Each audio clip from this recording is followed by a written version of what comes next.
Very nice to meet you. I am so honored and so pleased to be here, and I want to thank NTT Data Peru team for inviting me to talk to you about responsible innovation.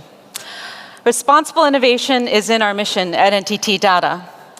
We drive responsible innovation to drive the success of our clients and to make a positive impact on society. What I'm going to be sharing with you is how we do this with the speed of light, not at the speed of light, at the edge of space, and towards quantum futures. Now, Christian from Cisco already mentioned he used the quantum. I hope to be able to shine some more light on how quantum is a part of all of your futures. So first, I wanted to share a little bit of background about the logo. You probably have seen the logo many times now with the NTT Data name, but I bet you don't know the meaning. The logo was invented many years ago, and it is designed to be symmetrically and mathematically beautiful. The inner loop represents our people, our clients, and society, and the outer loop represents the infinite loop and our constant and relentless commitment to innovation. And we spend $3.5 billion US dollars, roughly, from yen to dollars right now, on R&D at NTT Group level. And that R&D translates into some of these breakthrough innovations that we drive at NTT Data Group. Now, I know many of you, our clients, our partners, our collaborators, are familiar with some of the work that we do in IT and systems integration and application development, and certainly on AI breakthroughs. But what I would like to share with you is a little bit more detail around these areas of ion, quantum, and space and satellite. How we do this is through the engine of our innovation centers. So we have 12 innovation centers at NTT Data, and the latest one just opened up, or will be opening up in Sydney, Australia, as a truly global company. And these innovation centers are here for you. They are here for us to work with you on the innovation life cycle, which is moving at breakneck speed. Our process is something that you will be somewhat familiar with if you've been in the innovation framework with any other partner or collaborator. What we do is we work with technology themes, we work with startups, we integrate mainstream technologies, and we bring in your insights, your business, because ultimately this is about driving value for you and your customers if you're our partner. And we go through this funnel, going from understanding the problem, how that technology solution is going to solve that problem, to how this fits with your market and with the industry at large, the commercial viability, and of course, scale. Some of you might be running a business that is more local. Many of you are driving businesses that have global reach.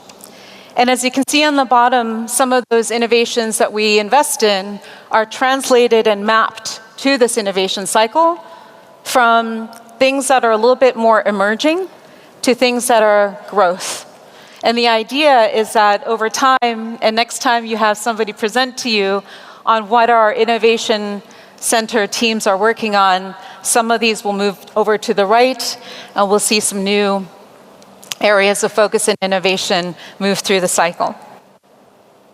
So, let me first talk to you about how we are driving responsible innovation, yes, at the speed of light, but in this case, with the speed of light.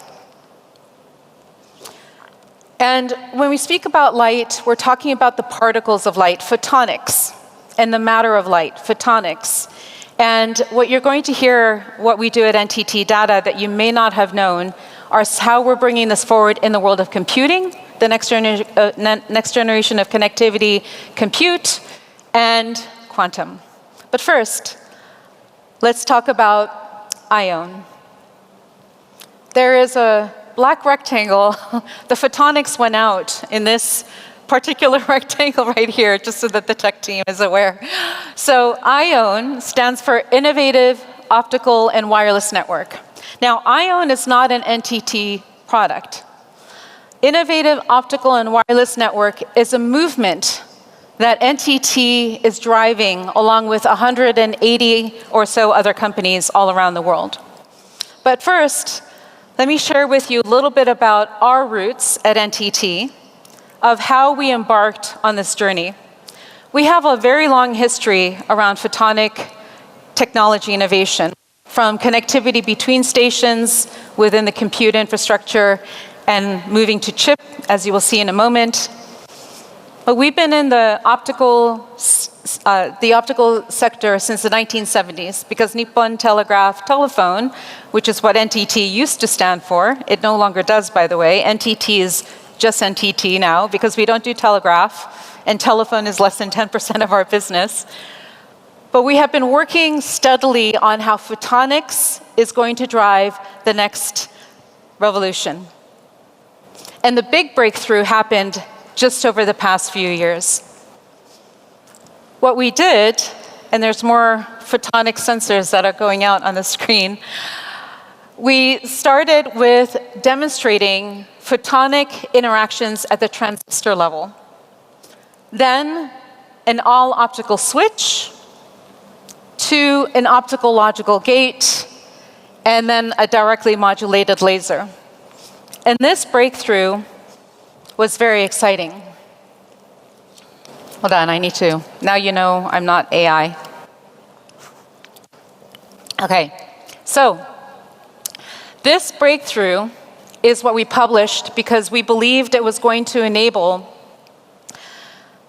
innovation with the speed of light, where if we can move from electric to optical compute infrastructure, that is going to be meaningful in terms of energy consumption.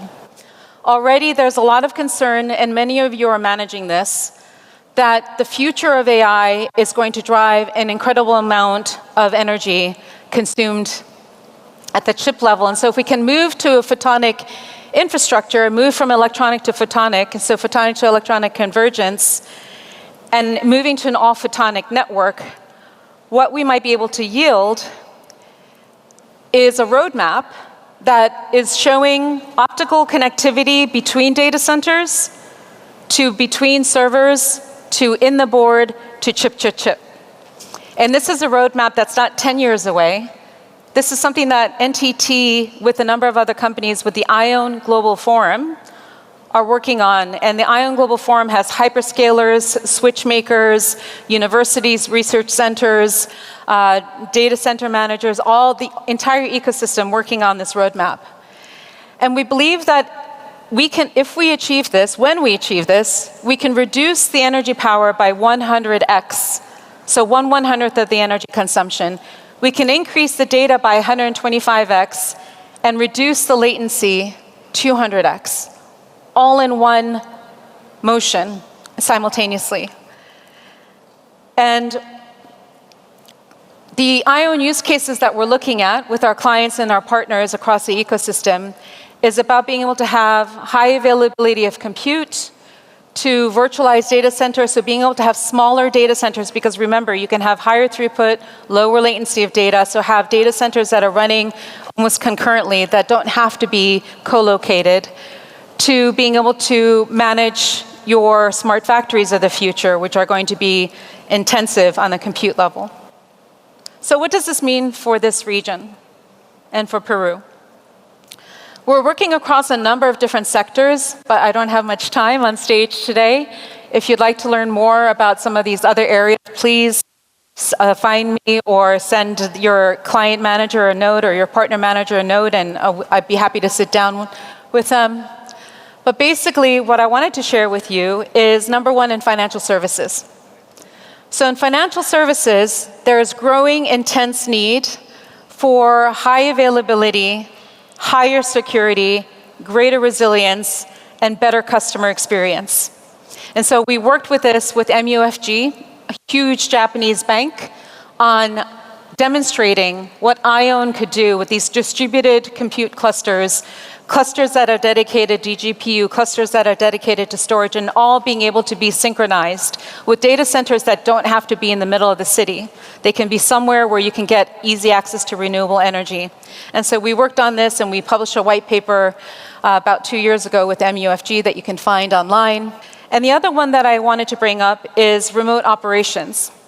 With agriculture and mining sector, minerals here, we believe that the future of being able to have these data centers that are remote or located in high throughput, low latency, and especially with compute clusters that need to somehow be orchestrated across vast distances, we can make that happen in the sector. Now, at the edge of space.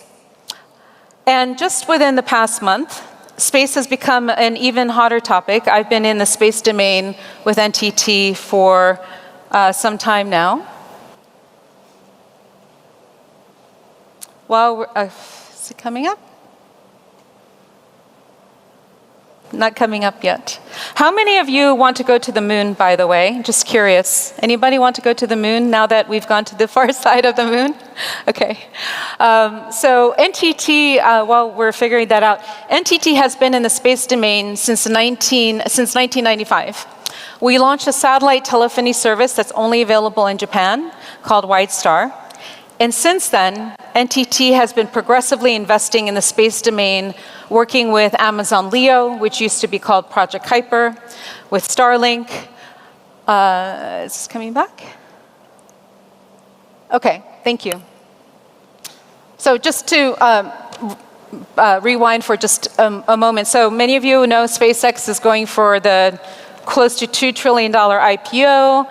Artemis 2 has gone to the dark side of the moon and did not discover any aliens or any other country having put a mine on the planet or on the moon yet. And of course, I was on my flight here from Tokyo.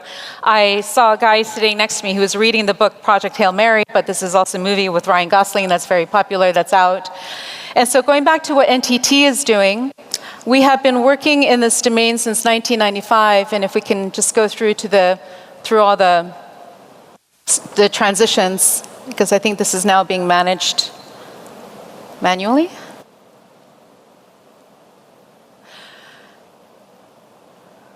So I just wanted to point out one other thing is that when we talk about space, I'm a Star Wars, I grew up with Star Wars, my brother grew up with Star Trek, so people tend to think that space is something very far away, but most of the action is happening at the LEO level, which is only 1,000 kilometers from Earth. It's not that far. So that's one of the other things that I try to make sure that I share when I talk about space and satellite.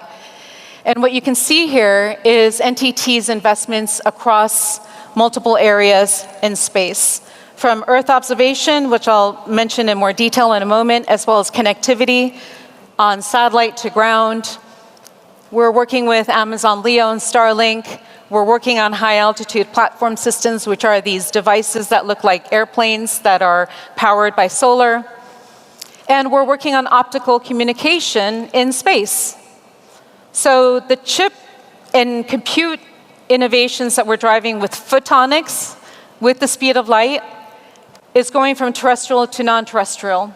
And yes, space edge computing is a topic because data centers in space is becoming a thing as well right now. But what I wanted to mention is this. We're very, very excited that we'll be launching Earth observation satellites. NTT Data will be launching Earth observation satellites with Canon and Pasco. We formed a company called Marble Visions in 2027. So we will have access to satellite data, which is becoming part of our everyday now. Unfortunately, you open the news, you see satellite images from the geopolitical challenges that are happening all around the world. And so we're going to be bringing this photonic capability into orbit, but as well into connectivity in space. And there was one more piece here around terrestrial, non-terrestrial connectivity with a single SIM. You might have seen that slide go by, but that was also something. But the area that I wanted to double click on in this conversation, this is with the speed of light. That's the slide changes with the speed of light. Can we? Can we back up? Okay. Yes, this is very important. So people have been asking me a lot about data centers in space lately because you hear about Jensen at GTC talked about space-based data centers. Google announced space data centers. Elon Musk wants to put 1 million satellites into LEO orbit to enable space-based data centers. Our R&D teams are working very hard on this idea of satellite-to-satellite connectivity with ION, because effectively, before, satellites would communicate through radio frequency to the ground, and it used to just be sort of that one-way stream down to the ground. Now the idea is satellite to satellite, where satellites are machines, they're computing machines. Satellites are going up with NVIDIA GPU on them. So can you create a compute ecosystem in orbit? And it's not just LEO to LEO, but LEO to GEO to LEO, LEO to MEO, MEO to ground, and so on. So we are working on that. And so when we talk about innovation as well, and again, towards quantum futures, on the backbone of photonic transitions is quantum. And what we are particularly focused on is really thinking, as some of you might know about quantum, one of the areas that is going to drive the quantum utility, what quantum is going to be useful for, is the number of qubits. So on the left, you have the number of qubits, and what you have in the middle here are basically the kinds of challenges or problems that quantum computers will be able to solve for that classical computers, CPU and GPUs cannot. And by the way, I do firmly believe that that now is AI and quantum working together, but I'll come back to that. The other thing around quantum that's making everybody very nervous, and Christian from Cisco already brought this up, is that when you get enough qubits together, you can break the classical computing security infrastructure, as it were, RSA standards and whatnot. So post-quantum cryptography is becoming something very real. And Google announced a month ago, they published a paper with a number of universities indicating their guidance on quantum readiness of your industry that manages data, ever more so because more AI uses data, needs to be quantum safe, not by 2030 anymore. Their guidance is now 2029. For those of you who are as old as I am, this might sound like a Y2K moment. Remember when it was going to be the year 2000 and things were going to break if you didn't fix the clocks in your compute systems? This could be more significant in terms of the impact to the cybersecurity ecosystem and how companies need to be ready to respond. And it's not, oh, I'm going to buy this PQC solution and I'm going to switch the line on and I'm good. Assessing and understanding your infrastructure and figuring out how to make it quantum safe will take years. How many years depends on the complexity of your organization and a number of other factors. Please reach out to your NTT data teams to learn more about what we can help to do there. But quantum security is, and the risk around quantum computers is as compelling as the applications of quantum computing and quantum infrastructure. At NTT, across our entire organization, we have the 4 quadrants. We have quantum software collaborations, professional services, as I just mentioned, whether that's in PQC or looking at quantum algorithms and applications, quantum hardware, which I'll come back to in a moment, but we are investing in quantum computing hardware with partners, and basic research. And that basic research is what enabled us to even have this conversation in the first place. Well, we haven't had a conversation yet. I hope to have a conversation with you after today. But the basic research around photonics and how the matter of light is going to fundamentally change the compute paradigm is what we're excited about. So what NTT is focusing on is the optical quantum computer. So some of you might know Google, as I just mentioned, and IBM. They've been working on superconductor quantum computers, but those chandelier-like computers, they need to be colder than space to stabilize a qubit. So the qubit, which is the alternative to bit or byte in electronic systems, it needs to be stable for it to be useful.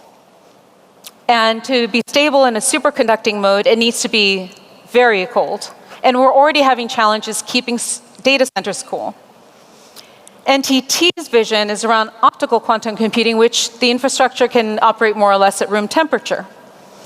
And we can leverage a lot of the innovations that NTT has been driving that I've already mentioned to you around optical computing and ION and the entire infrastructure of ION. The lower energy consumption and lower energy envelope means that it can do this at lower energy expenditures and at a lower cost, we believe, especially related to cooling principles. So for us, we believe that optical quantum computers, and it's not to say that NTT Data, working with you as professional services or systems integration, will only work with optical quantum computers. It's what our parent company is investing in to bring that to life. And working with optical quantum computing to do that, which is a Japanese company, to get to 1 million qubits by the year 2030. From the other chart, you could see that 1 million qubits was kind of a nirvana for many ideas on quantum utility and quantum advantage. And as I mentioned already, this is what we believe to give us the differentiation at NTT is the advantage of being able to get to 1 million qubits with optical quantum computing. I have a quick video. Even with the latest computer and AI technologies, critical problems remain. The quantum computing market is expected to grow to tens of billions of dollars by the 2030s. Expectations are higher than ever before. From superconducting, neutral atom, and optical, quantum computing takes many forms. NTT is pursuing the optical approach, rooted in its optical communication technology. By harnessing the nature of light, it achieves high speed, low power, and extraordinary scalability. It naturally integrates with communication, connecting seamlessly with future networks. We aim to realize a large-scale, general-purpose optical quantum computer by 2030. In the future, global-scale quantum computing will run on the ION computing platform. How will its arrival transform our world? Let's begin with applications in environment and energy. What sustains the world's population? It's fertilizer. Nitrogen is abundant in the air, but plants can't take it in directly. In the early 20th century, the Haber-Bosch process enabled nitrogen in the air to be converted into ammonia. This breakthrough saved humanity from a food crisis, but it required enormous amounts of energy. The world needs to find a way to fix nitrogen with less energy. The key is a catalyst in nitrogen-fixing bacteria, Fimoco. This tiny catalyst gently breaks nitrogen's triple bond, producing ammonia. How did nature open this bond? A mystery science has tried to unravel for a long time. To understand this mechanism, we must compute the complex interactions of electrons. For classical computers, it's a task that would take longer than the age of the universe. That's where the optical quantum computer takes the stage. Using light waves as qubits, it simulates nature through superposition and interference. The light of computation reveals nature's secrets. The analysis takes only a few days. Computing that crosses the universe in a single second. Artificial photosynthesis, energy materials, drug discovery. Optical quantum computing is changing society through a deeper understanding of matter. This transformation goes beyond the microscopic. Next, light illuminates new intelligence. It's AI. Today's AI runs on enormous energy. Quantum AI is now in focus.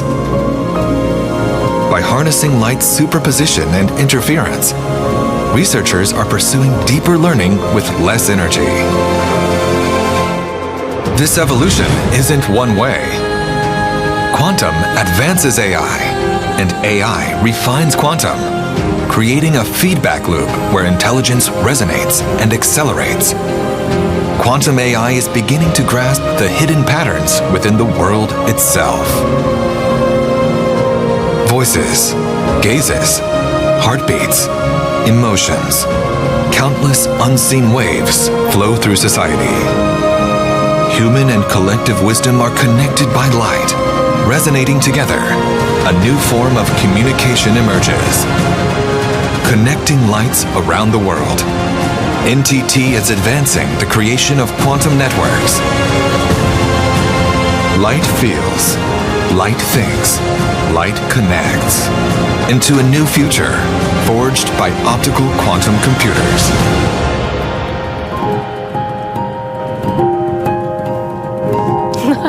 Now you know what that loop means, the loop. So thank you, and very exciting. Now you can see why, even though I have a full-time job, I'm doing a doctorate, I'm doing a PhD on quantum and AI.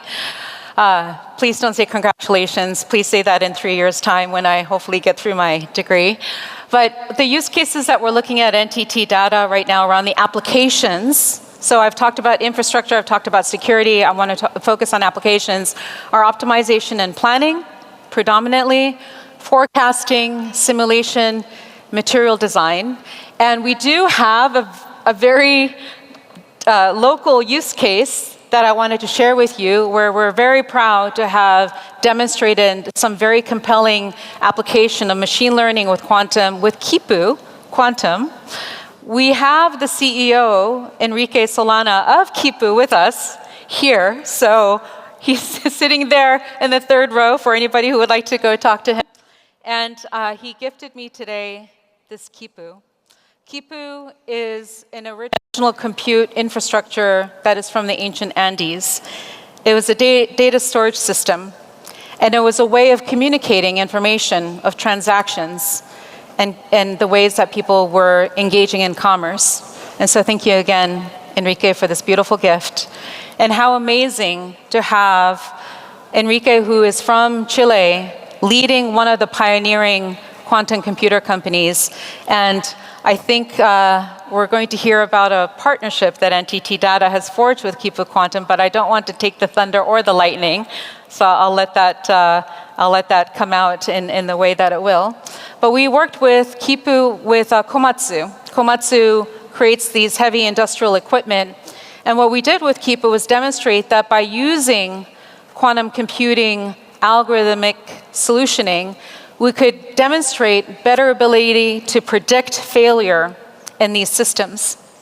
And for those of you that are in industrial, manufacturing, mining, agriculture, any breakdown in a system creates all kinds of challenges. Economically, for the company, from a production life cycle, from a human hazard perspective, you don't know what the downstream effect of failing equipment might look like. So any improvement that you can make in being able to detect the lifespan or predictive maintenance requirements of machinery, heavy industry machinery, is vital. And so we're very excited about that, and you'll hear more about Kipu and NTT Data and how that is going to make this more accessible to all of you here shortly. And so we had the chance to talk about responsible innovation with the speed of light, and at the speed of light with the slides, at the edge of space. And I wish you who would like to go to the moon or Mars all the best, because it may just happen in our lifetime, and towards very exciting quantum futures. And this is on the backbone of a photonic infrastructure transition that all of you are here to witness and engage and to benefit from. And we would love to work with you on how to realize those gains. I know what you're thinking. Asumare? Asumare. Okay, with that, I just want to say gracias, arigatou gozaimasu. Thank you very much. Please reach out to me on LinkedIn. And if you would like to talk more about quantum, space, and ion, My team knows where to find me, and I'll be around for a little bit as well. Thank you very much.